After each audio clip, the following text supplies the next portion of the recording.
The knife was already sliding into her boot when Ren heard her father's footsteps in the hallway outside her room. She had 4 minutes, maybe 3. She had counted his steps on this floor 100 times before, and she knew the sound of him slowing down near her door, the particular pause he made when he was deciding whether to knock or simply walk in. Tonight he would walk in. Tonight he had a reason. Ren grabbed the dress from the back of her closet, the one she was never supposed to touch, the one that had belonged to a girl named Adeline who used to work in the kitchens and who had died of a fever 2 winters ago. Nobody remembered Adeline anymore except the seamstress, who had kept the gown as a favor and given it to Ren in secret when she'd begged for it, no questions asked. It was pale blue, a little too big at the shoulders, but it would pass. It had to pass. She had one chance tonight, and it was not going to be wasted on fear. The door handle turned. Ren was already at the window, one leg over the sill, the dress bunched in her fist, when her father's voice filled the room behind her. Ren. She didn't turn around. She dropped. The fall from the second floor of the Calloway house was not gentle, but she had done it before, and her body remembered the trick of bending her knees and rolling into the fall instead of fighting it. She hit the grass and came up already running, the dress trailing dirt across the hem, her heart slamming so hard she could feel it in her teeth. Behind her, she heard her father shout her name again, and this time there was no mistaking the fury in it. Silas Calloway did not shout because his daughter had escaped through a window. He shouted because there was a wedding waiting for her tomorrow morning, and a groom who had already paid for her, and a pack alliance that depended on her showing up in white instead of running through the dark in a dead girl's blue gown. Ren ran until the trees swallowed the sound of the house behind her, until her lungs burned and her legs shook, and only then did she let herself stop and breathe. She was Thornwood. She had been born Thornwood, raised Thornwood, and in 11 hours she was supposed to become a bride of Thornwood's oldest and cruelest ally, a man named Garrick Voss who had buried 2 wives already, and was rumored to have helped both of them into their graves. Ren had seen the way he looked at her at the last gathering, like she was a horse he was deciding whether to buy. She had decided that night that she would rather disappear into the woods and never be found than stand across from him and say yes. The Ashvale border was 2 miles east. She knew because she had memorized every map in her father's study, every route out of Thornwood territory, every excuse she might need if anyone asked why an Omega girl was walking alone at night. Tonight she didn't need an excuse. Tonight there was a ball. The Ashvale Kingdom held a ball every year on the same night, a grand affair meant to celebrate the founding of their territory, and every noble family for 100 miles sent someone. Ren had heard the servants gossip about it for weeks, about the food and the music and the king himself, who danced with strangers like it meant nothing and disappeared before midnight like a rumor. She didn't care about the king. She cared about the crowd. A ball like that would be full of strangers, full of noise, full of places to vanish into. If she could get inside, if she could lose herself among a few hundred unfamiliar faces for even an hour, she could slip out the other side of Ashvale territory before anyone thought to look for her there. It was a foolish plan, she knew that, but foolish was better than a wedding to Garrick Voss. The dress was already dirty at the hem by the time she reached the edge of Ashvale land, and her hair had come loose from its pins, but there was nothing to be done about that now. She smoothed what she could with her hands, wiped the mud from her shoes as best she was able, and walked the last half-mile toward the lights. The Ashvale Hall rose out of the dark like something built to be looked at, tall windows glowing gold, music spilling out into the night air before she even reached the gates. Carriages lined the drive. Guards stood at the entrance checking names against a list, and Ren felt her stomach drop when she saw the paper in the guard's hand. She had not thought of a list. For one terrible second she considered turning back, slipping into the trees and finding another way in, some servant's door or broken window. But then she remembered the invitation. It had come in the post that morning, addressed to Adeline of Thornwood, an old invitation nobody had bothered to cancel because nobody remembered the girl was dead. Ren had found it in the pile of papers her father left unopened on his desk, and she had taken it without thinking, tucking it into the dress pocket like a superstition rather than a plan. Now it was the only thing standing between her and the guards. She pulled it out, smoothed the crease with trembling fingers, and stepped into the light. "Name?" the guard asked, not looking up. "Adeline," she said, and her voice barely shook at all. "Adeline of Thornwood." The guard checked the list, found the name, and waved her through without another glance. Ren walked into the Ashvale ballroom on legs that did not feel like her own, and the sound hit her first, a wall of music and laughter and 100 conversations happening at once, and then the light, gold and warm and enormous, chandeliers hanging from a ceiling so high she had to tip her head back to see the top of it. She had never seen anything like it, She let herself feel that, just for a moment, before she remembered why she was there. Blend in, disappear, find the far door and slip through it, even before anyone realized the girl in the blue dress didn't belong. She moved along the edge of the room, past clusters of nobles in silk and jewels, past a table stacked with food she didn't dare touch, her eyes scanning for an exit that wasn't guarded. The far side of the hall opened into a corridor, dim and unattended, and Ren angled herself toward it like a compass needle finding north. She almost made it. She was 3 steps into the dark corridor, her hand already reaching for the wall to guide her, when someone caught her waist from behind. Not roughly. Not the way her father grabbed her when he was angry, fingers digging in like a warning. This was different. A hand settling at her waist, the way a question settles in the air, firm enough to stop her, gentle enough that she almost didn't understand what had happened until she was already turned around to face him. "You're walking very fast for someone who just arrived," a voice said. Ren's heart went still. The man in front of her was tall, dressed in black that seemed to drink the light rather than reflect it, and even in the dim corridor, she could see the sharp lines of his face, a jaw that looked carved rather than grown, eyes so dark they seemed to have no bottom.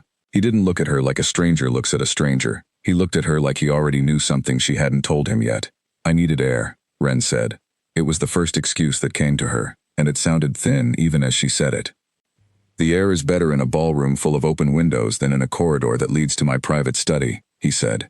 His voice was calm, almost amused, but there was something underneath it that made the hair on her arms rise. Adeline, was it? The name landed wrong in her ears, borrowed and stiff, and for one horrible second Ren thought he could hear the lie in it, could hear that it didn't belong to her any more than the dress did. "Yes," she said anyway. He tilted his head slightly, studying her the way a man studies a puzzle he already suspects he can solve. "Strange," he said. "I could have sworn Adeline of Thornwood died 2 winters ago. I remember because her family petitioned my court for aid with the burial costs. I approved it myself." Ren's stomach dropped through the floor. She should have run. Every instinct told her to run, to twist out of his grip and disappear into the crowd before he called the guards, before this became the kind of story that ended with her dragged back to Thornwood in chains instead of a wedding dress. But his hand was still at her waist, not tight, not painful, just there, an anchor she couldn't quite make herself pull away from. "I can explain," she said, though she had no idea what she was about to say next. "I'm sure you can." He didn't sound angry. That was the strangest part. He sounded interested, the way a man sounds when a book he expected to be dull turns out to have a twist in the first chapter. But not here. Not in a hallway where anyone could walk past and hear a name that belongs to a dead girl. "Are you going to call the guards? Should I?" Ren swallowed hard. "No." "Then I won't." He said it simply, like it cost him nothing, and that frightened her more than a threat would have. Men who wanted something from her usually pretended it would cost them everything to give her what she needed, so she would feel indebted before she'd even accepted the offer. This man didn't bother with the pretending. "Who are you?" she asked, though some small, sinking part of her already suspected the answer, gathering itself from the way people in the ballroom had bowed their heads as she passed, from the black coat that no ordinary guest would wear, to a ball meant to dazzle. "Cassius," he said. "Cassius Vane. The king." She had walked past 100 nobles trying to disappear, and instead she had walked directly into the one man in this entire territory who could end her plan with a single word to his guards. "Please," Ren said, and the word came out rawer than she meant it to, stripped of the careful calm she'd been holding since she jumped from her window. "Please don't send me back. I'll leave your territory tonight. I'll never come back. I just need you to let me walk out that door." Something shifted in his face, some flicker she couldn't name, gone as quickly as it came. "Back where?" "Thornwood," she said, and hated how small her voice sounded saying it. "And what waits for you in Thornwood that made you steal a dead girl's name to escape it?" Ren opened her mouth to answer and found she couldn't. Not because she didn't know the answer, but because saying it out loud, to a stranger, in a dark hallway in a kingdom that wasn't hers, would make it real in a way it hadn't been real yet, even as she was running from it. Cassius watched her struggle for the words and didn't push. That surprised her almost as much as everything else that had happened in the last 5 minutes. "You don't have to tell me tonight," he said, "but you're not walking out that door either.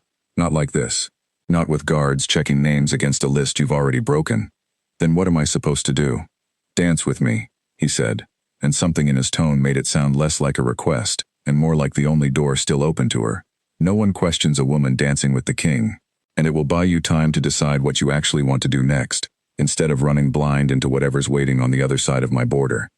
Ren stared at him, trying to find the trap in it, the price she would owe later for accepting an offer that seemed too easy in the moment. She didn't find it. That didn't mean it wasn't there. "Why would you help me?" she asked. "You don't know me. You don't know anything about me except that I lied to your guards." "No," he agreed, "but I know what a person running from something looks like. I've seen it before, and I find I don't much like watching it happen twice without doing something about it the second time." There was a story behind that answer, she could tell, something old and unhealed that he wasn't going to hand her in a hallway 5 minutes after they'd met. She filed it away, the way she filed away every piece of information that might matter later, and let him lead her back toward the golden light of the ballroom. His hand slid from her waist to the small of her back, guiding rather than gripping, and Ren felt the whole room's attention shift toward them the moment they stepped back into view. Whispers rose and fell like a tide, heads turning, someone near the punch table going very still. "Everyone is staring," she murmured. "Everyone always stares," Cassius said, unbothered. "It's one of the few advantages of being a king. Nobody dares to ask the obvious question out loud. Which is, who is the woman in the mismatched dress that the king is walking through his own ballroom like she belongs there?" Ren felt her face heat, painfully aware of the dirt at her hem, the loose pins in her hair, the fact that she looked nothing like the polished nobles drifting past in silk that had never touched a windowsill or a forest floor. "I don't belong here." "You're here," Cassius said simply. "For tonight, that's the same thing." The music shifted as they reached the floor, something slower, and his hand found hers with an ease that suggested he had done this 1,000 times before, and felt nothing while doing it. Ren had done it perhaps a dozen times in her life, mostly at smaller Thornwood gatherings where the steps were simple and forgiving. She stumbled on the first turn. He caught her before she fell, the same steady grip at her waist, and didn't comment on it. Didn't make her feel small for not knowing the dance the way everyone else in the room seemed to. "You're not from a house that trains its daughters for balls," he said, not unkindly, just observing. "I'm from a house that trains its daughters to be useful," Ren said before she could stop herself. "Useful for alliances, useful for marriages, useful for anything except themselves." The words hung between them, more honest than she'd meant to be, and she watched something in his expression sharpen, like a hunter catching a scent. "Is that what's waiting for you in Thornwood?" he asked quietly. "A marriage?" Ren didn't answer, but her silence answered for her, and Cassius's jaw tightened just slightly, a muscle jumping there before he smoothed it away. They danced through 2 more turns of the melody in silence, and Ren became aware, slowly, of something strange happening beneath her skin, a low hum settling into her chest that had nothing to do with the music or the nerves or the fear that had chased her out of her father's house. It felt like recognition, like a bond snapping taut somewhere she couldn't see, the way she imagined a fishing line must feel the moment something enormous finally takes the hook. She had felt her pack bond her whole life, a quiet thread connecting her to her father, her cousins, the whole tangled net of Thornwood blood. This was not that. This was new, and old, and terrifying in a way she didn't have words for yet. "Do you feel that?" she asked before she could stop herself. Cassius's eyes met hers, and for the first time since he'd caught her waist in the dark corridor, something like uncertainty passed over his face. "Yes," he said quietly, "I do." The song ended. Neither of them let go right away. "What is it?" Ren whispered. "I don't know," Cassius said, and she believed him, because for a man who seemed to have an answer ready for everything, that admission cost him something to give. "But I intend to find out, and I don't think either of us is going to be able to walk away from this ballroom tonight, pretending we didn't feel it." Somewhere behind them, near the ballroom's grand entrance, a commotion stirred, voices rising, and Ren turned just in time to see a familiar face pushing through the crowd, red-faced and furious, already scanning the room like a wolf who had picked up a scent it recognized. Her father had found her. Silas Calloway did not knock politely on doors, and he certainly did not wait to be announced in another Alpha's ballroom. He shoved past 2 startled nobles and a server carrying a tray of drinks, his eyes locked on his daughter with a look that made the temperature in the room seem to drop. "Ren," he said, loud enough that heads turned from 3 tables away. "Get away from him, now." Ren felt every drop of blood leave her face. The false name was gone, burned away in an instant, replaced by the truth shouted across a room full of strangers, who now knew exactly who she was and exactly what she'd done to get there. Cassius did not step back. If anything, he angled himself slightly in front of her, not enough to look like a shield, just enough that anyone watching would understand where his attention had settled. "You must be Silas Calloway," Cassius said, his voice carrying easily without needing to be raised. I don't recall inviting you into my hall tonight. I don't need an invitation to collect my own daughter, Silas snapped. She's stolen a dead girl's name and crashed your ball like a common thief. I'm here to take her home and deal with her the way she deserves. The words landed like a slap, and Wren felt herself flinch even though he hadn't touched her. Around them, the music had faltered, then stopped entirely, and a wide, silent circle had opened in the crowd. Everyone suddenly very interested in a conversation that was clearly not meant for an audience. The way she deserves, Cassius repeated slowly, testing the words like they had a bad taste. And what way is that exactly? Silas's eyes narrowed. That's a family matter, not yours to ask about. She stood in my ballroom 5 minutes ago, Cassius said. That makes it my matter until she leaves it. Wren's heart pounded so hard she thought the whole room must be able to hear it. She had imagined a dozen ways this night might end, most of them involving her slipping quietly out a side door before anyone noticed she was gone. She had never imagined standing at the center of a standoff between her father and a king, watched by every noble family within 100 miles. Wren, Silas said again, softer this time, the kind of soft that had never once meant safety in her whole life. Come here. We'll discuss this at home, quietly, like a family should. There's no need to make a scene in front of people who have nothing to do with our business. I'm not going home, Wren said. Her voice shook, but the words came out anyway. The first time she had ever said those exact words to her father's face, instead of just thinking them in the dark of her room. Not tonight. Not tomorrow. Not to marry Garrick Voss. A ripple went through the crowd at the name. Even nobles who didn't know Wren clearly knew Garrick Voss, and clearly had opinions about him that they were too polite to say out loud in a royal ballroom. Silas's jaw tightened. This isn't the place. You made it the place, Wren said. The second you walked in here shouting my name in front of everyone. For a moment, something almost like surprise crossed her father's face, like he hadn't expected his daughter to have a voice loud enough to match his own. Then it hardened back into fury. You will regret this, he said quietly, low enough that only she and Cassius could hear it. Whatever games you think you're playing with a king who doesn't know you, they will end. And when they do, you will come home, and you will marry Garrick Voss, because that alliance is bigger than one foolish girl's feelings. Not tonight, Cassius said before Wren could respond. Not in my hall, and not while she is standing under my protection. Silas's head snapped toward him. Your protection? You've known her for the length of one dance.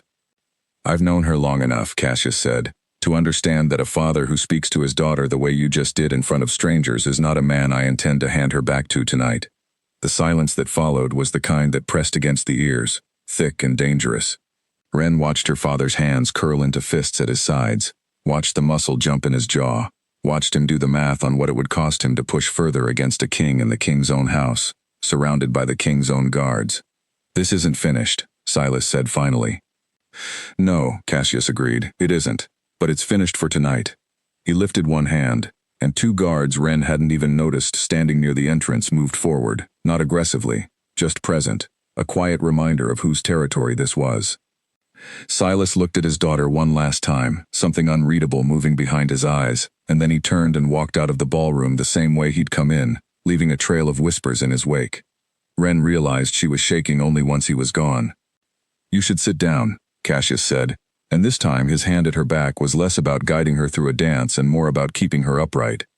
He led her away from the curious eyes of the crowd, through a side door and down a short hallway to a small private room, quiet after the noise of the ballroom, lit by a single lamp on a low table. He guided her to a chair and crouched in front of her, studying her face with an intensity that made her want to look away, and made it impossible to do so at the same time.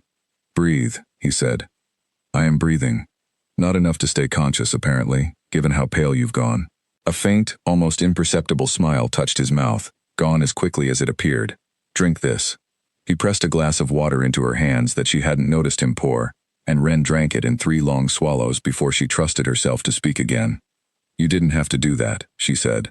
Any of it. You could have just handed me over. It would have been simpler. Simpler isn't always right, Cassius said. You don't know anything about my father, about what he's like when people aren't watching. No, he agreed, but I know what I saw tonight. A man who cared more about how his daughter's disobedience looked to strangers than about whether she was safe. That tells me enough. Wren looked down at the empty glass in her hands, turning it slowly, unable to meet his eyes. He's going to come back for me. He won't let this go. The alliance with Voss is too important to him. Then he'll have to come back through me, Cassius said simply, as if it were the most obvious thing in the world. as if kings offered their protection to strange women in stolen dresses every day of the week. Why?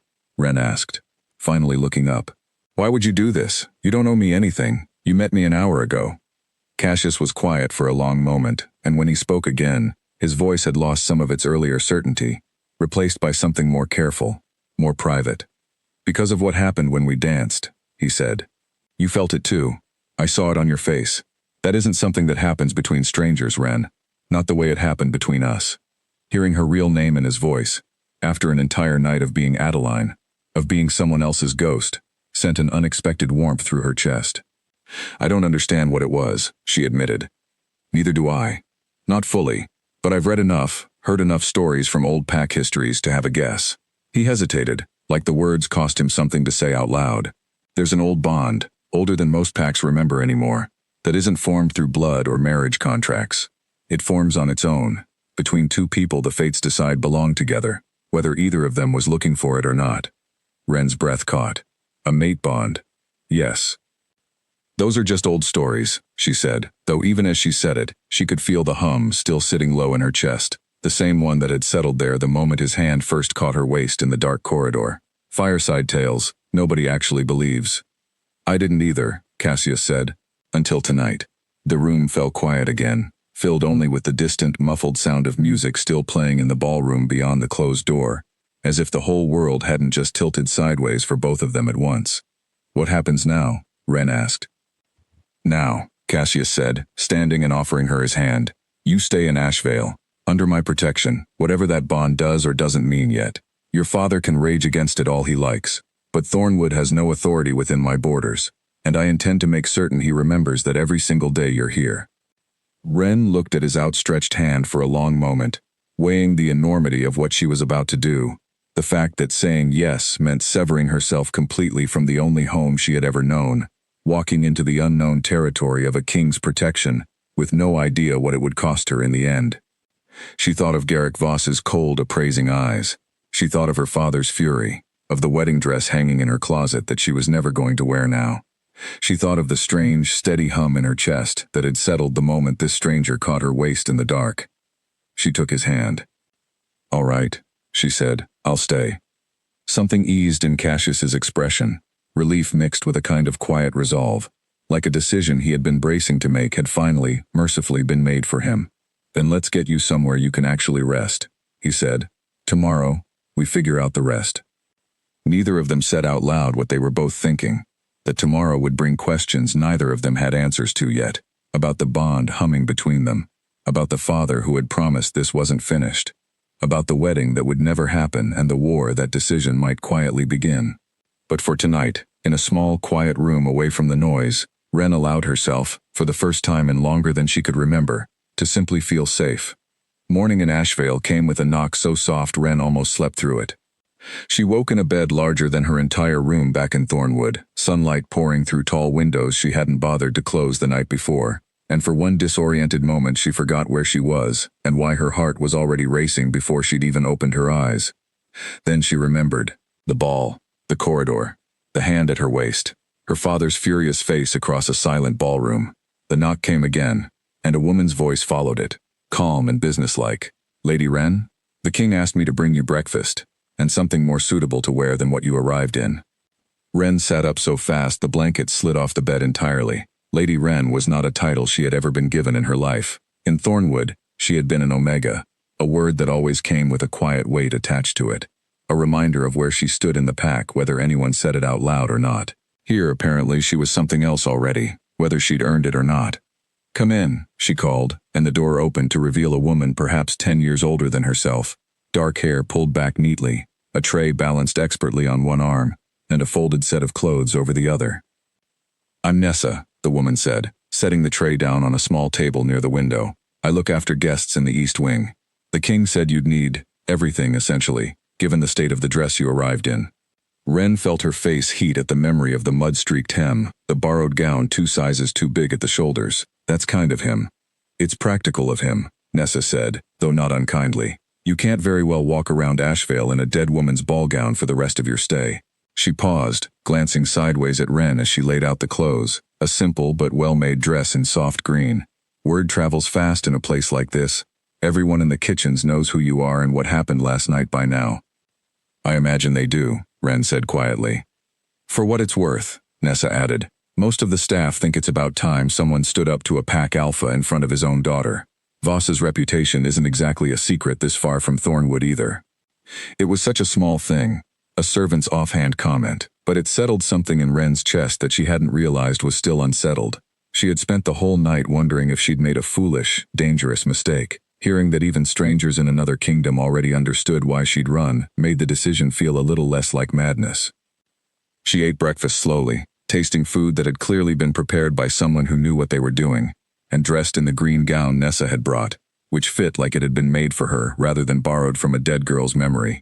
When she finally made her way downstairs, following Nessa's directions toward what she called the king's morning study, she found Cassius already there, standing near a wide window with his back to the door, a letter in one hand. He turned when she entered, and something in his face shifted, quick and unguarded, before he smoothed it back into the composed expression she assumed he wore for most of the world. You slept, he said. Eventually, Ren glanced at the letter in his hand. Bad news? Predictable news. He set it down on the desk, and she caught a glimpse of the seal before he did, a twisted thorn pressed into dark wax. Thornwood's mark. Your father wants a formal audience. He's invoking pack law, claiming I have no right to shelter you without his consent, given that you're unmarried and still bound to his household. Ren's stomach dropped. Is he right? Legally, it's murkier than he'd like people to believe, Cassius said.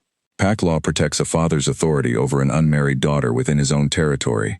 It says considerably less about what happens once that daughter crosses into someone else's land and asks for protection there. But he'll argue it anyway. He will, and he'll bring witnesses who'll swear I coerced you, or enchanted you, or whatever explanation lets him avoid admitting his own daughter chose to run, rather than marry the man he picked for her. Cassius's voice hardened slightly on the last part, and Ren realized, with something like surprise, that his anger wasn't really about the politics at all. You're upset, she said. I don't like men who mistake obedience for love, he said simply, especially not when it's dressed up as protecting family honor. Ren didn't have a response to that, so she said nothing, and the silence between them stretched out comfortably rather than awkwardly, which was its own kind of strange after only knowing him for a single night. There's something else, Cassius said after a moment, and his tone shifted again, more careful now. If you stay here under my protection, it won't be free, not because I'm asking payment from you, but because my court will demand a reason. Kings don't shelter runaway pack daughters without consequence in the eyes of the nobles who depend on political alliances staying predictable. Your father isn't the only one who's going to have questions. What kind of reason will satisfy them? Cassius hesitated, and for the first time since she'd met him, he looked almost uncertain, weighing words he clearly didn't want to say wrong. The bond between us isn't something I can explain away to a room full of advisors as a simple act of kindness. If I claim I'm protecting you purely out of generosity, they'll assume weakness, or worse, they'll assume there's a political advantage I'm not telling them about, and they'll go looking for one on their own. So what do you tell them instead? The truth, he said. That there's a bond between us neither of us asked for, and that I intend to honor it, whatever shape that ends up taking. It's the only explanation that will actually hold, because it's the only one that's real. Ren felt her pulse quicken, not with fear exactly, but with the sudden, dizzying weight of what he was describing. A bond claimed in front of a royal court was not the same as a private understanding shared between two people in a quiet room the night before. It was public, it was permanent, in the way that political statements from kings tended to be permanent, whether the people involved were ready for that permanence or not.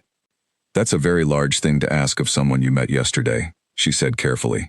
I'm not asking you to marry me by sundown, Cassius said, and there was a faint, dry humor in it that eased some of the tension in her shoulders. I'm asking you to let me tell the truth about what's happening, instead of inventing a smaller lie that will unravel the moment anyone looks at us together for longer than a minute. The court will see the bond, whether we name it or not. Better they hear it from me, honestly, than assume something worse. Ren thought of her father's face last night, twisted with fury not because she was in danger, but because her disobedience was inconvenient, embarrassing, a stain on an alliance he cared about more than her well-being. She thought of Garrick Voss's cold, assessing eyes, the way he'd looked at her like livestock at the last gathering she'd been forced to attend. And she thought of the hand at her waist in the dark corridor, steady and certain, asking nothing of her except that she stop running for one single moment. All right, she said, tell them the truth. Cassius studied her for a long moment, like he was searching her face for hesitation, some sign that she was agreeing out of desperation rather than genuine choice. Whatever he found there seemed to satisfy him, because he nodded once, decisively. The way she imagined he made every decision that mattered. "Then we'll face the court together," he said. "This afternoon. And whatever your father brings to that audience, we'll answer it together as well." Wren nodded, though her stomach twisted at the thought of standing in front of an entire royal court. A runaway pack daughter with dirt still under her fingernails from a window she'd jumped through less than a day ago. "What if they don't believe the bond is real?" she asked. "What if they think you're only protecting me because it's convenient, or because it embarrasses my father?" "Then they'll be wrong," Cassius said simply, "and I've never much cared what people believe when I already know the truth for myself." There was something steadying in the certainty of it, even though nothing about her situation had actually become simpler in the last few minutes. She still had a furious father demanding her return. She still had an entire court to face that afternoon, full of strangers who would judge her on sight, who already knew her as the woman who'd crashed the ball in a stolen name. She still didn't understand what the bond humming in her chest actually meant, or what it would cost either of them in the long run. But for the first time since she'd jumped from her bedroom window the night before, she didn't feel like she was running alone anymore. "Thank you," she said quietly, "for not sending me back last night, for all of this." Cassius's expression softened, just slightly, the composed king giving way for a moment to something younger, more uncertain.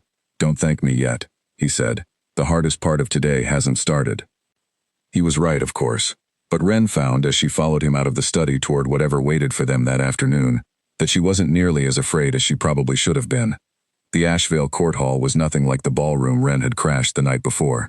There was no music here, no golden warmth, only rows of stern faces seated on either side of a long stone floor, and at the far end, a raised chair where Cassius sat with a composure Wren envied and could not begin to imitate herself. She stood beside him, not seated, because no one had offered her a chair, and she hadn't wanted to ask for one. Her father stood at the opposite end of the hall, flanked by two men from Thornwood she recognized only vaguely, and beside him, unmistakable even from this distance, stood Garrick Voss. Wren's stomach turned at the sight of him. He looked exactly as she remembered, tall and composed in a way that felt more like armor than elegance, his eyes finding her across the hall with the same flat, assessing look he'd given her at the last Thornwood gathering. "Alpha Calloway," Cassius said, his voice carrying easily across the silent hall. "You requested this audience. Speak your case." Silas stepped forward, and Wren watched him transform in real time. The raw fury from the ballroom smoothed away into something colder, more calculated, the version of her father who negotiated alliances and settled disputes between packs. "Your Majesty," Silas said, with a small, precise bow that somehow still managed to look grudging. "My daughter left our household without consent, under a stolen identity, on the eve of a marriage that would have secured peace between Thornwood and the Voss pack for a generation. I am here to request her return, as is my right under pack law." "And if she does not wish to return?" Cassius asked. Silas's jaw tightened almost imperceptibly. "With respect, Your Majesty, an unmarried daughter's wishes are secondary to her family's obligations. She is not of age to make this decision independently, under Thornwood law." "She is standing in Ashvale," Cassius said, "not Thornwood." A murmur rippled through the assembled court, quiet but unmistakable, and Wren saw several of the seated nobles exchange glances, the kind of glances that suggested this argument had already been anticipated, perhaps even debated among themselves before the audience began. "Ashvale and Thornwood have long honored one another's pack law as a matter of respect between territories," Silas said carefully.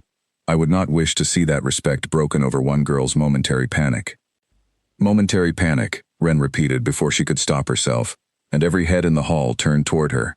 Her voice shook slightly, but she forced herself to keep going, aware of Cassius's steady presence beside her, aware that this might be her only chance to speak in front of people who would actually have to listen. "Is that what you call it, running from a wedding to a man who has buried 2 wives already?" "Wren," Silas said, a warning in his voice. "No," she said. "I think the court should hear that part clearly, since you left it out of your version of events." Garrick Voss's expression didn't change, but something tightened around his eyes. A flicker of irritation quickly smoothed away. "The circumstances of my previous marriages have been investigated and cleared by pack elders," he said smoothly. "I would ask the court not to entertain rumor as evidence." "I'm not asking the court to entertain rumor," Wren said, surprised at how steady her own voice sounded now that she'd started. I'm asking them to understand why a girl might climb out a window rather than marry a stranger her father sold her to, regardless of whether the previous deaths were ever proven to be anything but unfortunate. The hall had gone very quiet. Cassius, beside her, said nothing, but she felt his attention on her like warmth radiating from a fire, steady and encouraging without ever needing to interrupt. Silas's composure cracked, just slightly, color rising in his face. This is exactly the kind of hysteria I feared would take hold of her without proper guidance. She's been listening to servant gossip and kitchen rumors instead of trusting her own father's judgment.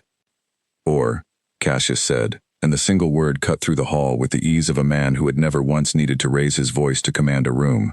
She has simply learned to trust her own instincts over the judgment of a father willing to hand her to a man with a reputation like that, because the alliance was convenient. Silas's eyes snapped to Cassius, fury barely restrained beneath the surface now. This is not your family, your majesty. Whatever bond you claim to feel toward her does not grant you authority over Thornwood's affairs. No, Cassius agreed.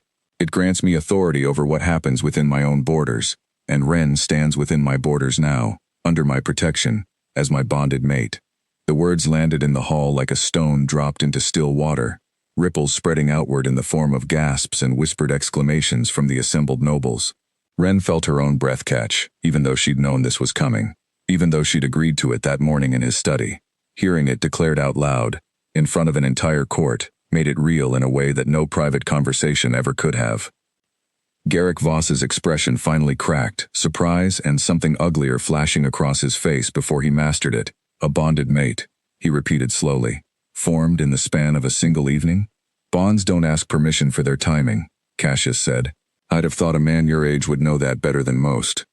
The insult was subtle, almost polite in its delivery, but Ren saw it land exactly where Cassius intended it to. A quiet reminder to the entire court of the age difference between Voss and the young brides he'd buried. Silas looked between Cassius and his daughter, something calculating moving behind his eyes even through his fury, and Ren recognized that look. It was the same look he wore when negotiating trade terms, when he was recalculating the value of a losing position rather than simply admitting defeat. If this bond is genuine, Silas said slowly, then Thornwood expects the proper rights to be honored, and the proper compensation discussed, given that Voss has already invested significant resources into a wedding that will now not occur. Compensation, Ren said flatly, unable to keep the disbelief out of her voice. You want him to pay you for the wedding you were going to force me into. It is customary, Silas said, without a trace of shame. Cassius's expression, for the first time since the audience began, went cold in a way that made even Ren feel a chill. Alpha Calloway, he said, you will leave my hall with your daughter's safety intact and your alliance with the Voss pack severed by her own choice, made freely, in front of witnesses who will remember exactly how you responded when your family's honor was questioned in favor of her well-being. I would consider that a generous outcome, given the alternative. And what alternative is that? Silas asked, though his voice had lost some of its earlier certainty.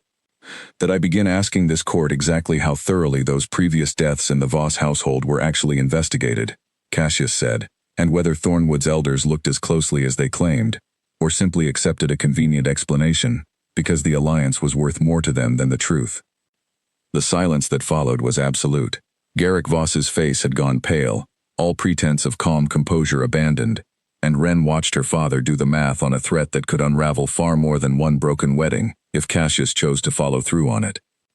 There will be no compensation demanded, Silas said finally, his voice tight. The matter is concluded. Good, Cassius said. Then I believe this audience is finished. Silas held his daughter's gaze for one last, long moment before he turned to leave, and Ren couldn't read what passed behind his eyes, whether it was fury or grudging respect, or simply the cold recalculation of a man deciding how to salvage what remained of his political standing. Garrick Voss followed without another word, his earlier composure entirely gone. The court began to murmur and disperse, and Ren realized her hands were shaking only once the hall had mostly emptied. You did well, Cassius said quietly, once they were alone near the raised chair. I nearly ruined everything by speaking without permission. You spoke the truth in a room full of people pretending not to know it, he said. That's not ruining anything. That's exactly what needed to happen. Ren let out a breath she felt like she'd been holding for hours. He'll come back, my father. This isn't over, no matter what he said in there. No, Cassius agreed, his expression sobering. It isn't. Men like your father don't lose gracefully. He'll look for another way in, another angle to reclaim what he considers his. Then what do we do? Cassius reached out, tucking a loose strand of hair behind her ear with a gentleness that seemed at odds with the cold precision he'd just used to dismantle her father's entire argument in front of a room full of nobles. We prepare, he said, and we make certain that whatever Thornwood tries next, they find Ashvale ready for it.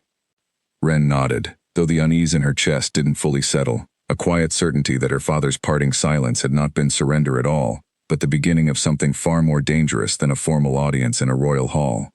3 weeks passed, and Ashvale began, slowly, to feel less like a place Wren was hiding in, and more like a place she was actually living. She learned the names of the servants who worked the East Wing, learned which of the gardens caught the morning light best, learned the sound of Cassius's footsteps in the hallway outside her door, and found, to her own quiet surprise, that she had stopped flinching every time she heard footsteps approach at all. In Thornwood, footsteps in a hallway had always meant something to brace for. In Ashvale, more often than not, they simply meant Nessa bringing tea, or Cassius stopping by to ask if she wanted to walk the gardens before the afternoon council meetings began. It was during one such walk, on an unremarkable afternoon with mild sun and a light breeze moving through the hedges, that everything shifted again. Wren had worn a simple dress that morning, one with a slightly lower collar than she usually chose, and she hadn't thought anything of it until Cassius stopped mid-sentence in the middle of describing a border dispute with a neighboring territory, his eyes fixed somewhere just below her throat. "What is that?" he asked, his voice suddenly strange, careful in a way it hadn't been a moment before. Wren touched her collarbone instinctively. "What's what?" "The mark," he said, "on your skin. May I see it properly?" Confused, Wren pulled the collar of her dress aside slightly, revealing the faint mark she'd had for as long as she could remember, a pale shape just beneath her collarbone that had never quite looked like anything specific to her, more like an old scar than any deliberate design. Her mother used to cover it with careful stitching in her dresses when Wren was young, and had always changed the subject whenever Wren asked what it meant. Cassius went very still. "Where did you get this?" he asked. "I've had it since I was born, as far as I know," Wren said. "My mother never explained it. She died when I was 12, and after that there was no one left who seemed to know, or if they did, they never told me." "This isn't a birthmark," Cassius said slowly, reaching out but stopping just short of touching it, as if he needed her permission first. "This is a bloodline seal. I've seen one before, once, in an old portrait in the Ashvale Royal Archive. A seal like this only appears on descendants of the founding houses of this territory." Wren felt the ground shift slightly beneath her, the same dizzying sensation she'd felt the night of the ball when the bond had first settled into her chest. "That's not possible. My family is Thornwood. We've been Thornwood for generations, my father's father's father, back further than anyone remembers." "Your father's line, perhaps," Cassius said carefully. "What about your mother's?" Wren opened her mouth to answer and found, with a slow, creeping unease, that she didn't actually know. Her mother had rarely spoken of her own family, had always deflected questions about where she'd come from before marrying into Thornwood, and Wren had simply accepted that silence as a private grief, rather than a secret being deliberately kept. "I don't know," she admitted. "She never told me." Cassius's expression had gone carefully blank, the way she'd learned it did when he was working through something too large to say out loud immediately. "There's a portrait in the archive," he said finally, "of Queen Elwyn Vane, my grandmother's grandmother, who ruled Ashvale 3 generations before me. She bears the same mark, in the same place, in a painting made over 100 years before you were born." Wren felt her pulse pounding in her ears. "What are you saying?" "I'm saying," Cassius said slowly, "that I don't think it's a coincidence that a woman carrying a mark tied to my own bloodline walked into my ballroom on the one night of the year I hold court for the entire territory, and that a bond formed between us within minutes of meeting. I think whatever brought you here that night was already working long before either of us understood it." Wren sat down heavily on the low stone bench nearby, her legs suddenly unwilling to hold her weight. "You're saying I'm related to you, to the Ashvale royal line?" "I'm saying it's possible," Cassius said, sitting beside her, his usual composure fraying at the edges in a way she'd rarely seen from him, which would explain a great deal, honestly, about why the bond between us formed so quickly, and so strongly. Old bonds like this were sometimes said to run stronger between bloodlines that were always meant to be reunited, even when neither side knew the connection existed. "That's an old story," Wren said weakly, echoing the same argument she'd made the night of the ball, though it sounded considerably less convincing now that there was a mark on her own skin to argue against it. Most old stories start somewhere true, Cassius said. I'd like to show you the archive, the portrait. See if you agree with what I'm seeing, or if I'm simply looking for meaning in a coincidence because it's easier than admitting I don't understand any of this either. The archive was a long, quiet room in the oldest part of the Ashvale Keep, lined with portraits going back further than Wren could easily count, dust motes drifting lazily in the shafts of afternoon light that fell through high, narrow windows. Cassius led her directly to a painting near the far end, and Wren felt her breath leave her in a rush the moment she saw it. The woman in the portrait had different coloring, dark hair where Wren's was lighter, sharper cheekbones, an entirely different face in almost every respect.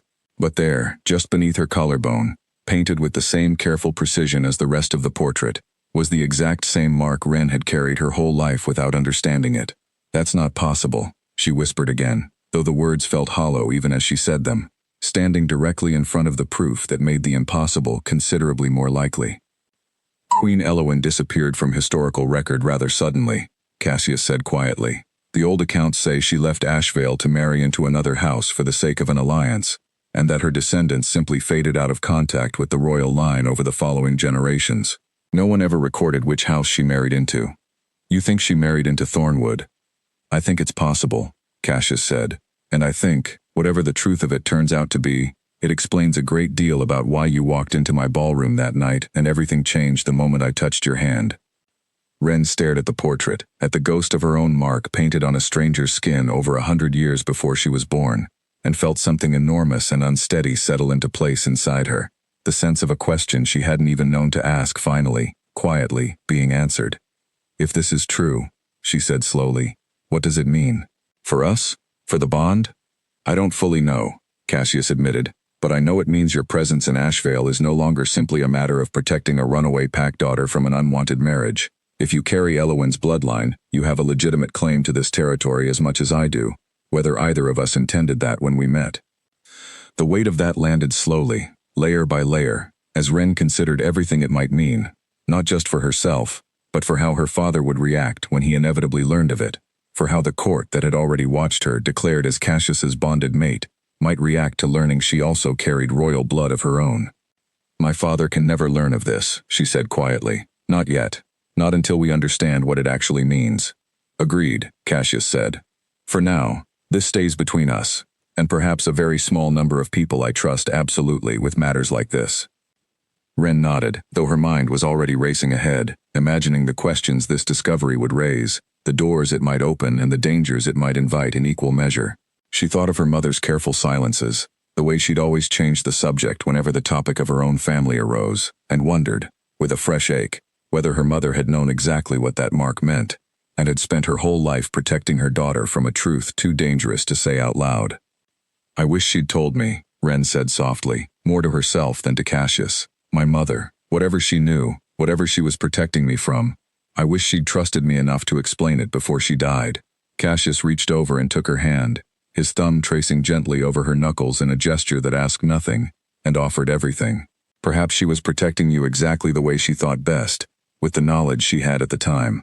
Sometimes the people who love us most make choices we don't understand until much later, when we finally have enough of the picture to see why. Wren looked at him, at the quiet steadiness in his expression, and felt the strange, humming warmth of the bond settle a little deeper into her chest, less like a mystery now, and more like something she was slowly, carefully, learning to trust. Thank you, she said, for showing me this, for not keeping it from me, even though it complicates everything.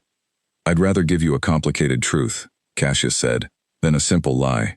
That's not the kind of king I intend to be, and it's certainly not the kind of bond I want between us.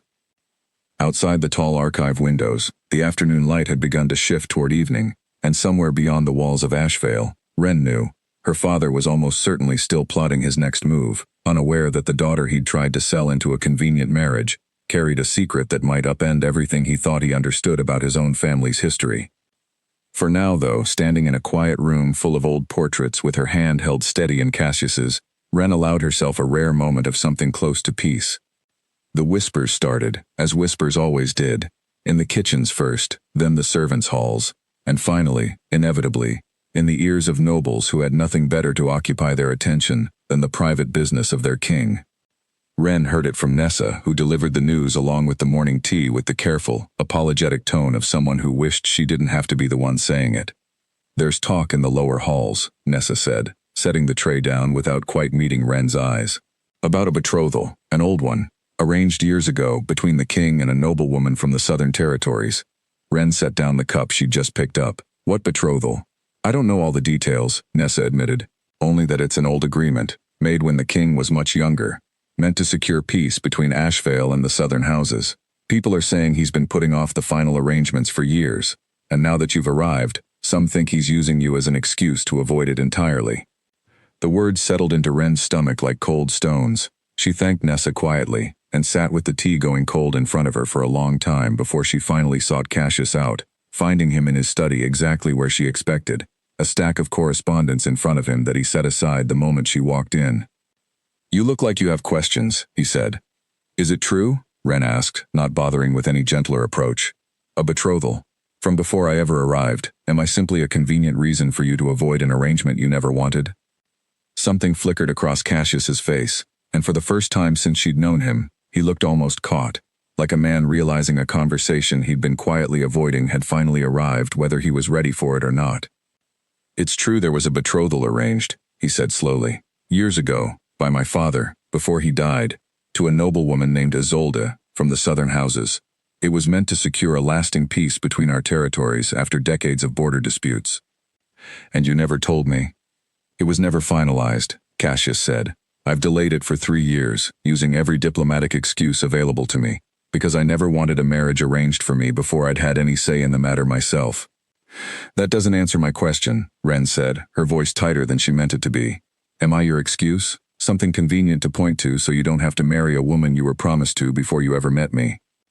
Cassius stood and crossed the room to her, close enough that she had to tip her head back slightly to hold his gaze, and when he spoke, his voice had lost the composed, measured tone he used for court matters, replaced by something rawer. "You were never my excuse," he said. "I want to be entirely clear about that because I understand exactly how it must look from where you're standing.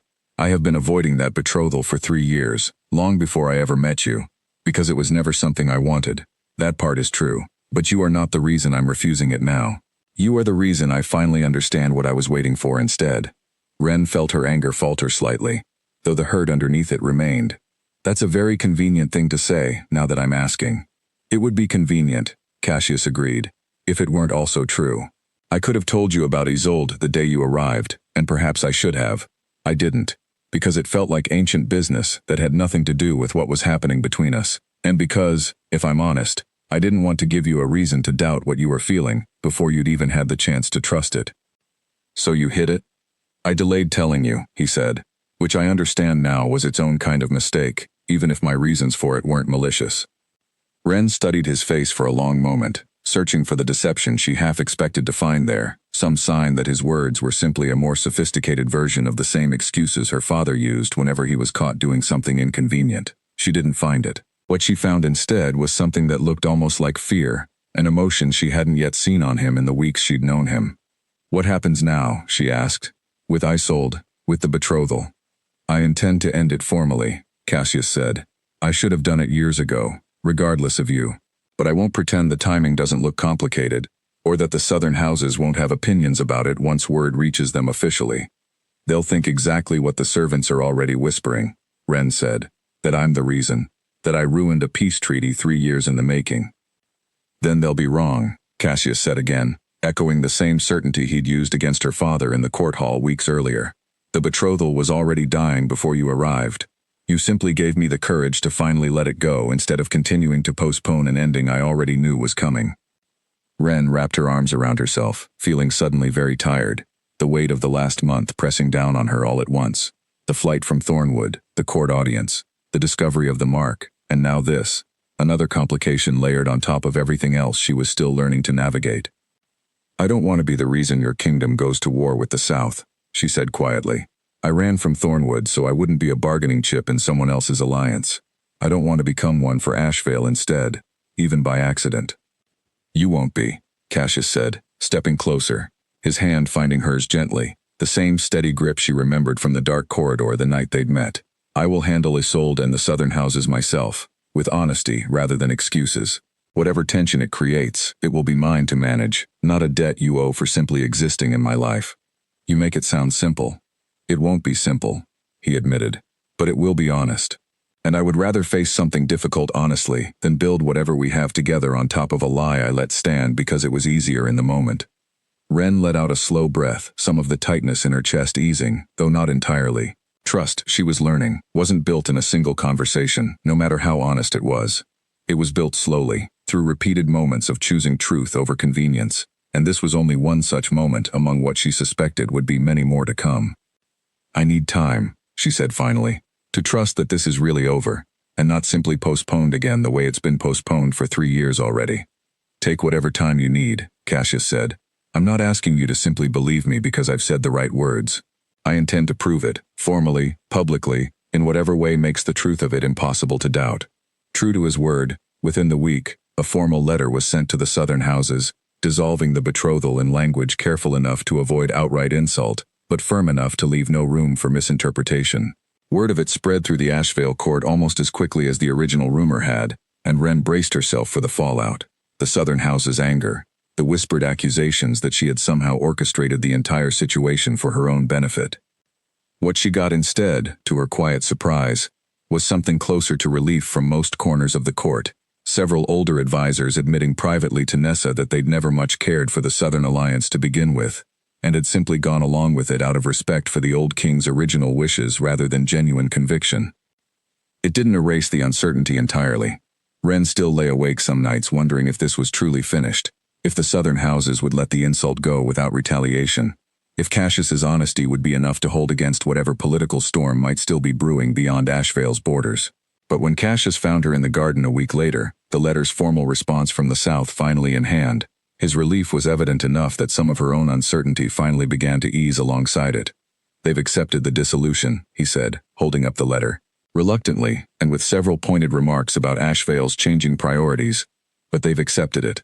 No talk of retaliation, no demands for compensation. That's good, Ren said, though she heard the careful relief in her own voice too, matching his. It is, Cassius agreed, setting the letter aside and reaching for her hand instead, his thumb tracing the same gentle path over her knuckles that had become familiar to her over the past weeks. One less thing standing between us at least. There will be others, Ren said. My father hasn't given up. Whatever this mark means, we still don't fully understand it. Nothing about this is actually simple yet. No, Cassius agreed, but we're facing it honestly, together, which is more than I think either of us expected when you jumped through that window a month ago. Ren managed a small, tired smile at that, the first genuine one in days. It seemed like a much simpler plan at the time.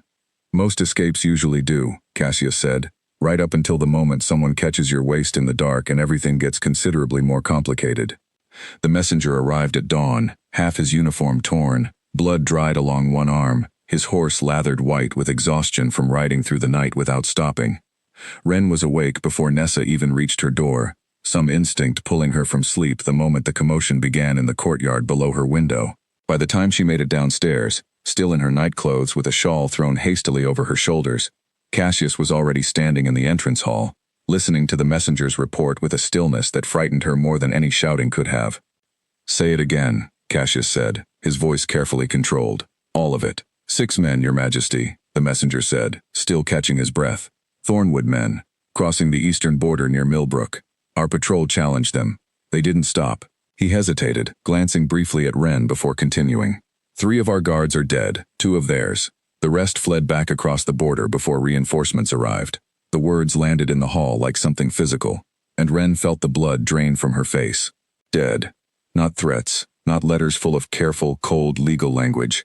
Actual deaths, actual blood spilled on Ashvale ground, because of a border her father had decided to test. They were looking for me, she said quietly, the realization settling into her stomach like lead. Weren't they? This wasn't a random patrol dispute.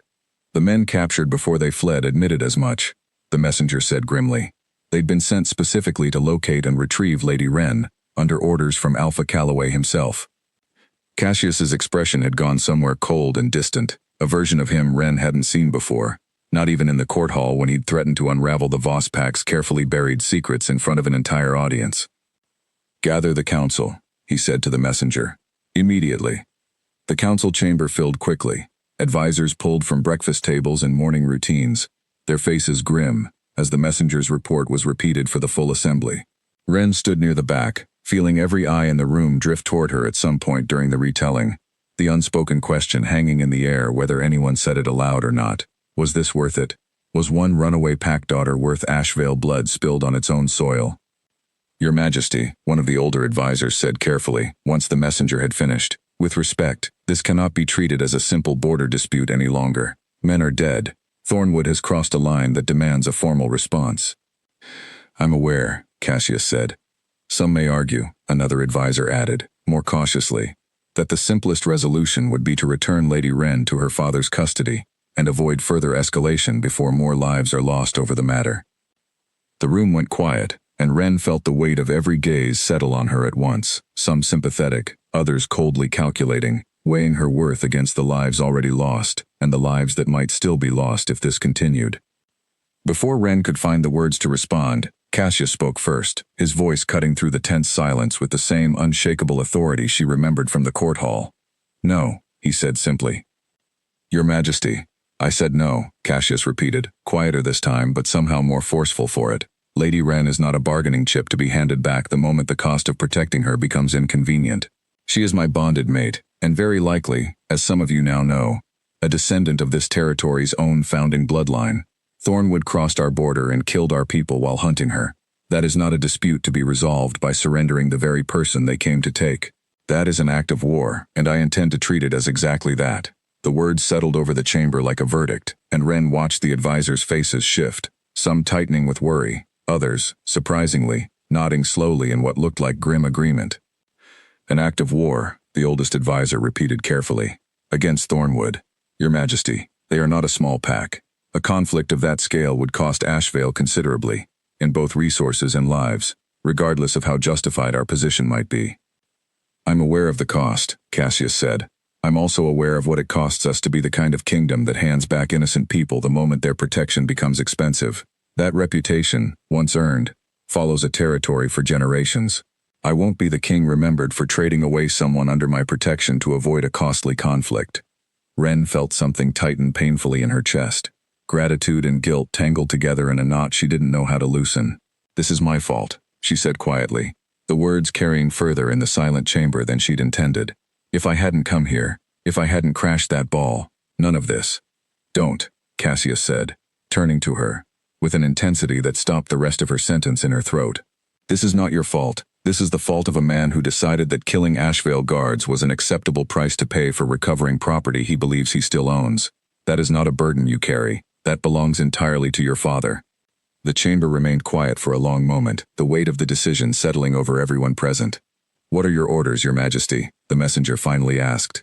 Reinforce the eastern border immediately, Cassius said. Double the patrols. I want every crossing point watched, day and night, until this is resolved, and send formal word to Thornwood that Ashvale considers this an act of war, and that any further incursion onto our territory will be met with full military response, not merely border guards. The council began to disperse, advisors moving quickly to carry out the new orders, and Wren found herself alone with Cassius in the emptying chamber, the weight of everything that had just happened pressing down on her chest like something physical. You're risking everything, she said quietly, once they were alone. Your kingdom, your people, all of it, because of me. I'm risking it because of what's right, Cassius said, which happens to include you, but isn't only about you. Your father crossed a line that any king would have to answer, regardless of who he was hunting when he did it. He won't stop, Wren said. You know that. He's proven he's willing to spill blood for this now. He's not simply going to accept a formal declaration and retreat quietly. No, Cassius agreed, his expression grim. He won't. Which means we need to prepare for whatever he tries next, rather than simply reacting to it after the fact. Wren wrapped her arms around herself, the chill of the morning finally catching up with her now that the adrenaline of the council meeting had begun to fade. I keep thinking about my mother, she said quietly, about whether she knew this side of him, whether that's part of why she never told me about the mark, about her own family. Maybe she was trying to protect me from exactly this, a father capable of spilling blood to keep what he considers his. Cassius reached for her, pulling her gently against his chest, and Wren let herself lean into the solid warmth of him. the steady heartbeat beneath her ear, a small, grounding comfort against the fear coiling through her stomach. Whatever she knew, Cassius said quietly, his voice rumbling against her cheek. She raised a daughter brave enough to run rather than accept the future he'd chosen for her. That's not nothing, Ren. That's everything, actually. Outside the tall chamber windows, the sun had fully risen now, casting long morning light across the courtyard where guards moved with new urgency, preparing for a conflict that had, until this morning, existed only as a possibility hovering at the edges of their lives. Now it was simply their reality, and Ren understood, standing in the circle of Cassius's arms with the weight of dead guards and broken borders pressing down around them, that there was no version of this story left where she could simply run far enough to make the danger disappear. The only way through it now was forward, together, whatever that ended up costing either of them. The days that followed the council meeting blurred together into a haze of tension Ren had never experienced before, not even during the worst years under her father's roof. Ashvale moved like a territory bracing for impact, guards doubling their patrols along the eastern border, messengers riding in and out of the keep at all hours, advisors gathering in tense clusters that fell silent whenever she walked past.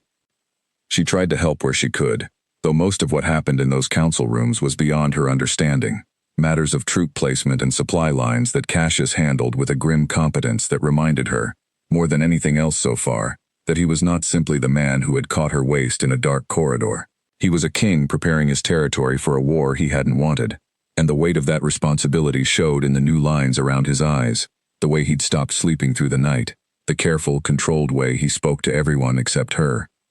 It was during one of the rare quiet evenings, 3 days after the messenger's grim report, that everything between them finally shifted again. They were in his private study, the fire burning low. A map of the eastern border spread across the desk between them, covered in small markers, indicating patrol routes and possible crossing points. Ren had been staring at the same section of the map for several minutes without actually seeing it, her mind circling instead around the fear that had been building steadily in her chest since the morning the messenger arrived. "You've gone somewhere else," Cassius said quietly, watching her from across the desk. "I keep thinking about what happens if this goes wrong," Ren admitted. "If my father pushes further, if there's an actual war, if people die because of a decision I made when I climbed out my bedroom window a month ago. That decision wasn't the cause of this," Cassius said, setting down the marker in his hand. "Your father's choices are the cause of this. You've said that yourself, more than once." "I know what I've said," Ren replied, her voice tightening. "That doesn't mean the fear goes away just because the logic is sound." Cassius came around the desk and crouched in front of her chair, the way he had that first night in the small private room after the ball, taking her hands in his with the same steady patience he'd shown her from the very beginning. "Then let the fear exist," he said. "I'm not going to tell you it isn't real, or that you're wrong to feel it, but I need you to hear something else alongside it. Whatever happens next, however this conflict resolves, I am not walking away from you, not because of duty, not because of the bond, though both of those things matter, because I have never, in my entire life, felt about anyone the way I feel about you." Ren's breath caught, the fear in her chest making room, suddenly, for something warmer, more terrifying in its own way. "You don't have to say that just because things are hard right now." "I'm not saying it because things are hard," Cassius said. "I'm saying it because it's true, and because I think we've both been so busy managing crises since the night we met that we haven't actually paused to say the thing underneath all of it plainly." He reached up, his fingers brushing gently against the mark at her collarbone, the same one that had led them to the archive, to the portrait of Queen Elowen, to the tangled question of her own bloodline that they still hadn't fully resolved. "Whatever this mark means," he said quietly, "whatever it says about where you came from, I don't need any of it to know what I feel when I look at you. That part was never about bloodlines or old bonds or political convenience. That part has simply been true since the moment I caught your waist in that dark corridor, and you looked at me like you were terrified I might already know your secret." "I was terrified," Ren admitted, a small, unsteady laugh escaping her despite everything. "I still am, most days." "So am I," Cassius said, surprising her. "Not of you, of everything happening around us, of the possibility that I might lose you to a war I started because I refused to hand you back, but not of this, not of what's between us. That part, I've never been more certain of in my life." Ren felt the careful walls she'd been holding up since the council meeting begin to crack, the fear and exhaustion of the last few days finally giving way to something she'd been too frightened to fully let herself feel until this exact moment. She leaned forward, closing the small distance between them, and kissed him, slow and certain, the hum of the bond in her chest rising to meet the warmth of his hands settling at her waist.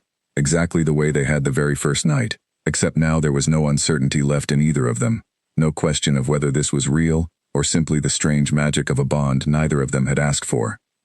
When they finally broke apart, Cassius rested his forehead against hers, both of them breathing slightly unsteady. "I love you," he said quietly, the words simple and unguarded in a way nothing else about their situation had been since the night they'd met. "Whatever happens with your father, whatever this war costs us, I need you to know that before either of us faces what comes next." "I love you too," Ren said, and felt the truth of it settle into her chest alongside the bond's steady hum, no longer strange or frightening, simply certain, simply hers. "I didn't expect to. I climbed out that window looking for a way to disappear, not a reason to stay somewhere for the rest of my life." "Life has a way of surprising people who are only looking for an exit," Cassius said, a faint, tired smile finally touching his mouth for the first time in days. They stayed like that for a long while, wrapped around each other in the quiet study, the fire burning low and the map of the eastern border still spread across the desk, a reminder that whatever peace they'd found in this moment was fragile, bordered on all sides by a conflict neither of them could fully control. But when a knock came at the study door an hour later, another messenger bearing news from the border, Ren found she faced it with a steadiness she hadn't possessed 3 days earlier, the fear still present but no longer alone in her chest, matched now by a certainty that whatever came next, she would not be facing it by herself.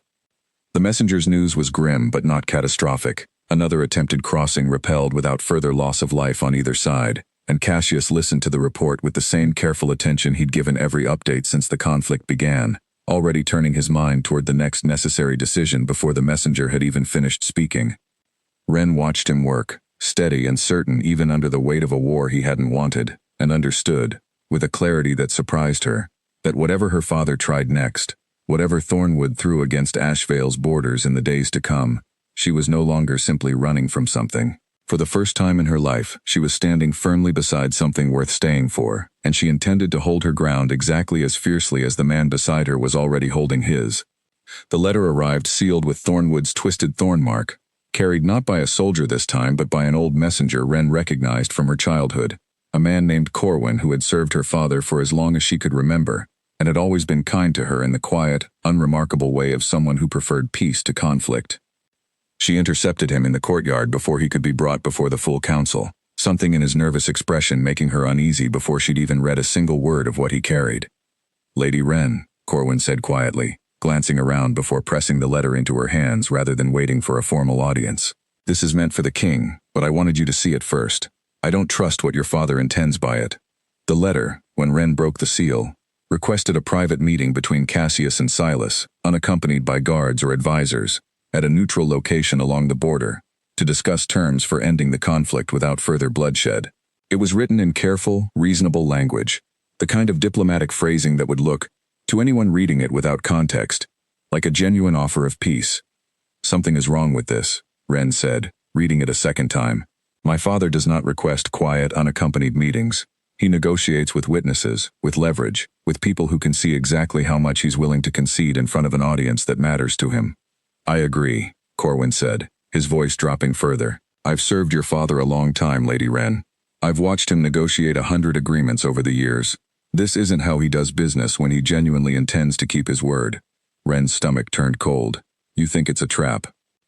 "I think," Corwin said carefully, clearly torn between loyalty to a house he'd served his whole life, and something that looked, to Ren, very much like genuine fear for her safety, "that your father has grown desperate in ways I've never seen from him before.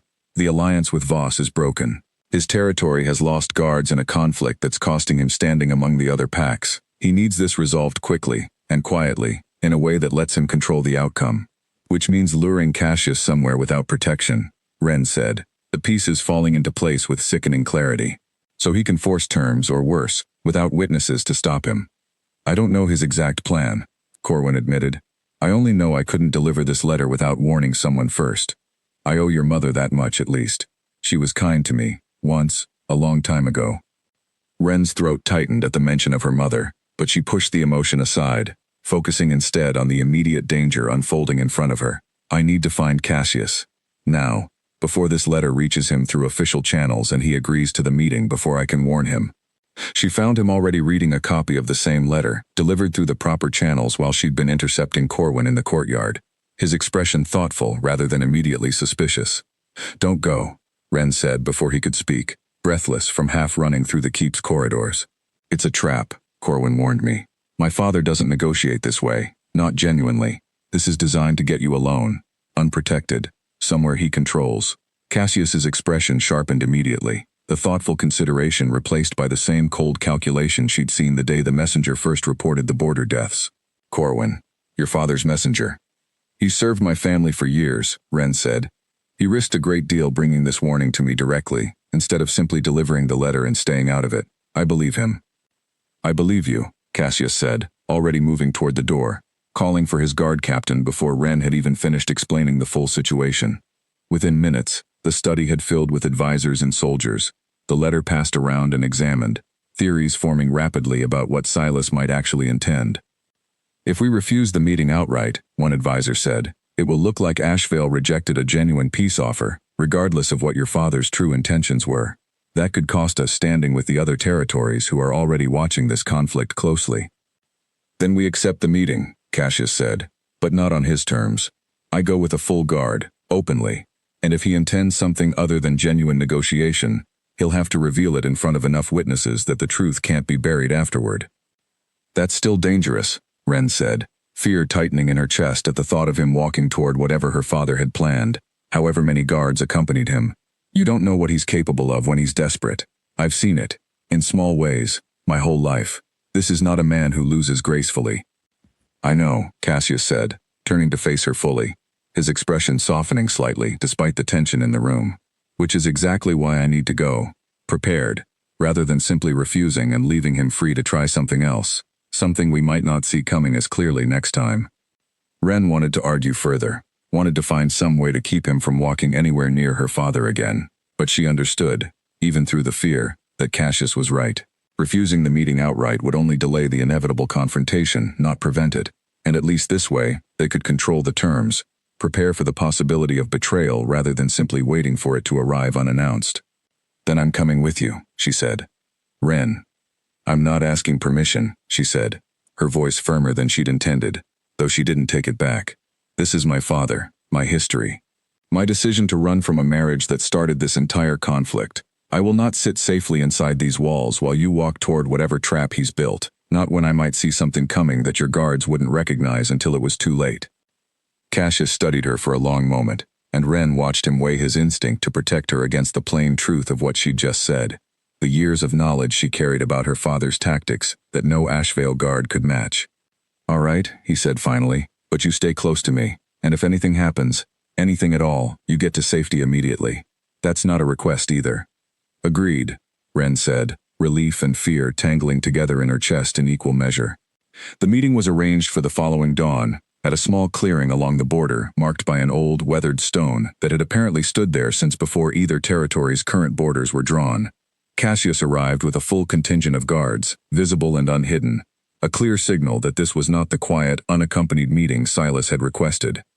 Silas was already waiting when they arrived, flanked by a smaller group of his own men, his expression tightening the moment he saw the guards accompanying Cassius, and tightening further still when his eyes landed on his daughter standing beside the king. "I requested a private meeting," Silas said, his voice carrying a thin edge of anger beneath its careful diplomatic tone. "And I've brought exactly the caution such a request deserves," Cassius replied evenly. "Given the last time your men crossed into my territory, 3 of my guards did not survive the encounter." Silas's jaw tightened, but he said nothing to that directly, his eyes flicking instead toward the tree line behind him, a movement so small Wren might have missed it if she hadn't spent her entire life learning to read her father's smallest tells. "Something's wrong," she said quietly, grabbing Cassius's arm. "He keeps looking at the trees. There's something in the trees." The words had barely left her mouth when the first arrow flew from the tree line, aimed not at Cassius, Wren realized with a horror that stole the breath from her lungs, but directly at her. Cassius moved faster than she'd have thought possible, pulling her behind him as chaos erupted around them, guards shouting, more arrows loosing from the trees, Silas's own men scrambling in confusion that made it clear, at least to Wren, that her father had not warned his own guard of whatever ambush he'd actually planned. "You brought archers," Cassius shouted at Silas over the sudden roar of combat, disbelief and fury sharp in his voice.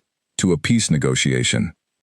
"This wasn't meant for you," Silas shouted back, something almost like genuine panic cracking through his usual composure as he realized the ambush had gone wrong, that his daughter had nearly been struck by an arrow meant, apparently, for her, rather than the king he'd claimed to want to negotiate with. "I never intended."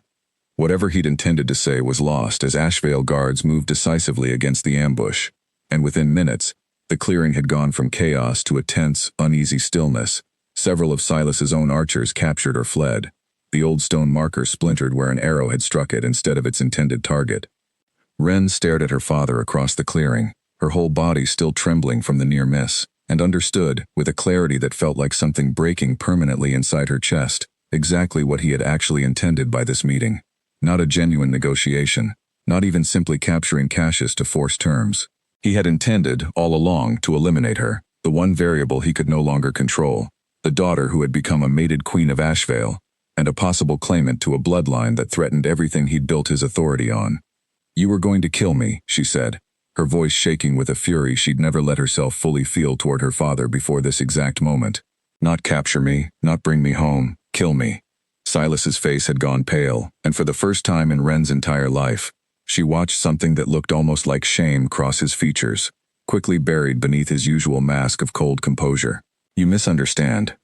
"I understand perfectly," Wren said, cutting him off, her voice steadier now despite the tremor still running through her hands. "I understand that whatever you claimed to want, whatever alliance or honor you pretended to be protecting, none of it was ever really about me. It was about control. And the moment I became something you couldn't control anymore, I became a problem to be removed, rather than a daughter to be reclaimed." Cassius's hand found her shoulder, steady and grounding, and she leaned into it slightly, drawing strength from his presence as she faced the truth of her father across the ruined clearing. "Take him," Cassius said quietly to his guard captain, his voice cold with a fury Wren had never heard from him before. "Alpha Calloway will answer for this before Ashvale's full court, and I suspect, before long, before Thornwood's own elders as well, once word of an attempted assassination against a bonded queen reaches them." Silas didn't resist as the guards moved to restrain him, his earlier composure entirely shattered, replaced by the hollow look of a man who had gambled everything on one final desperate move and lost it completely. Wren watched him go, waiting for grief to arrive, for some lingering daughterly attachment to soften the moment. It didn't come. What she felt instead, standing in the wreckage of the clearing with Cassius's steady presence beside her, was something closer to relief. The quiet, exhausted relief of finally, fully understanding that the danger chasing her since the night she climbed out her bedroom window had a name, and that name had just been led away in chains. "It's over," Cassius said quietly, turning her gently to face him, checking her over with careful, worried hands despite the arrow having missed her entirely. "It's over," Wren agreed, though her voice still shook slightly with the aftermath of everything that had just happened. "He's really gone. Whatever comes next with Thornwood, it won't be him deciding it anymore." "No," Cassius agreed, "it won't." He pulled her into his arms and Wren let herself finally break, the tears she'd been holding back through weeks of tension and fear finally spilling over, not from grief for the father she'd lost, but from the sheer, overwhelming relief of surviving a danger that had, until this exact moment, felt like it might never truly end. 6 weeks after the clearing, Thornwood's elders arrived at Ashvale not with weapons, but with a formal delegation, having stripped Silas Calloway of his authority as Alpha the moment word of the attempted assassination reached their council. Wren watched the proceedings from a careful distance, feeling less like the frightened girl who had once dreaded every conversation involving her father's name, and more like a woman finally, fully free of a shadow that had followed her since childhood. The elders named a distant cousin as Thornwood's new Alpha, a quiet, steady woman named Freya who had, according to Corwin, always privately disagreed with Silas's harsher methods of leadership. Within days of taking her position, Freya sent a formal letter to Ashvale, not demanding anything, simply extending an offer of renewed peace between the territories, along with a private note addressed directly to Wren, expressing what Wren suspected was genuine, if awkward, sympathy for everything she'd endured under her father's authority. Wren read that letter alone in the garden, sitting on the same stone bench where Cassius had first shown her the mark's significance months earlier, and found herself crying for reasons she couldn't entirely name. Grief and relief, tangled together in a way that felt, finally, survivable rather than overwhelming. The mark itself, once thoroughly researched by Ashvale's court historians alongside the old Thornwood records that Freya generously made available as a gesture of goodwill, revealed exactly what Cassius had suspected from the beginning. Queen Elwyn Vane had indeed married into Thornwood generations ago, her bloodline quietly diluted and hidden over successive generations until it resurfaced, entirely by chance, in a daughter born to a woman who had likely never fully understood the weight of what she carried, only that it was somehow dangerous enough to hide. "Your mother must have known something was different about your bloodline," Cassius said one evening, several months after the elder's visit, as they sat together reviewing the historian's final report on the matter. Even if she didn't know the full history, she clearly understood the mark meant something significant enough to protect. "I think she was trying to keep me safe from exactly what happened," Ren said quietly. "A father who valued power and alliances over his own daughter's well-being. If he'd known what that mark actually meant, known I might carry a legitimate claim to another kingdom's throne, I don't think he ever would have let me anywhere near you. Bond or no bond. He would have seen it as a threat to control, not an opportunity." "Then perhaps," Cassius said gently, "her silence was its own kind of protection, even if it left you with unanswered questions for far too long." Ren thought of her mother often in those months, wondering what she might have said if she'd lived long enough to see her daughter standing where she now stood, bonded to an Ashvale king, carrying a bloodline connection to the very throne her mother had apparently spent her whole life quietly hiding. She hoped, in the private moments when such hope felt possible, that her mother would have been proud of the choice she'd made that night, climbing out a window instead of into a wedding dress. The formal ceremony, when it finally came, was held in the same ballroom where everything had begun, the same tall windows glowing gold, the same music filling the air, though this time Ren wore a gown made specifically for her, deep blue silk that fit perfectly at the shoulders, nothing borrowed, nothing stolen, nothing pretending to be someone else's name. She stood at the top of the grand staircase, looking down at a room full of nobles who had once whispered about the mysterious woman in the mismatched dress, now gathered to witness her formally named as Ashvale's queen, and felt none of the fear that had gripped her the first time she'd walked down these very stairs in a dead girl's borrowed gown. Cassius waited at the bottom, exactly as composed and steady as she remembered from that very first night, though the smile he wore now, watching her descend, held none of the careful royal reserve she'd once mistaken for coldness. It was simply joy, unguarded and entirely genuine, the same expression she imagined she wore herself. "You look considerably more prepared for a ball this time," he said quietly, once she'd reached the bottom step and taken his offered hand. "I had considerably more warning this time," Ren said, a soft laugh escaping her. "No windows involved." "A shame," Cassius said, his eyes warm with humor. "I rather liked catching you in the dark that first night. It felt like fate handing me something I didn't know I was looking for. It felt like running from something I thought I could never escape," Ren admitted, "and finding, instead, something I never wanted to run from again." The formal ceremony passed in a blur of vows and old Ashvale customs, court officials reciting words about bonds and thrones and futures that Ren only half absorbed, too caught up in the steady warmth of Cassius's hand in hers.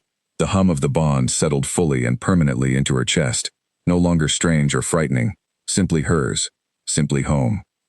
When the formal portion finally concluded and the music resumed, filling the ballroom with the same golden warmth she remembered from her very first night in Ashvale, Cassius led her onto the floor for the traditional first dance, and Ren felt, for just a moment, the strange, dizzying sensation of two different nights folding into one. The frightened girl who had crashed this ball as a stranger, and the woman standing here now, fully known, fully chosen, fully home in a kingdom she'd once only intended to pass through on her way to disappearing entirely. "Any regrets?" Cassius asked quietly, as they turned slowly through the same steps she'd once stumbled over on unfamiliar feet. Ren considered the question seriously, thinking of everything the past year had cost her, the father she'd lost, the mother's silence she'd finally understood, the war that had nearly claimed lives on both sides of a border that no longer mattered nearly as much as it once had. "None," she said finally, and meant it entirely. "Not one." Somewhere near the edge of the ballroom, unnoticed by most of the celebrating court, an unlit corridor stretched away into shadow, the very same hallway where a frightened runaway had once tried to disappear into the dark, only to feel a steady hand close gently around her waist instead. Ren glanced toward it once, smiling privately to herself at the memory, before turning her full attention back to the man holding her now, not as a stranger who had caught her by accident, but as the husband, the king, the home she had chosen fully and freely, standing exactly where she'd always been meant to stand, in the light this time, with nothing left to run from at all.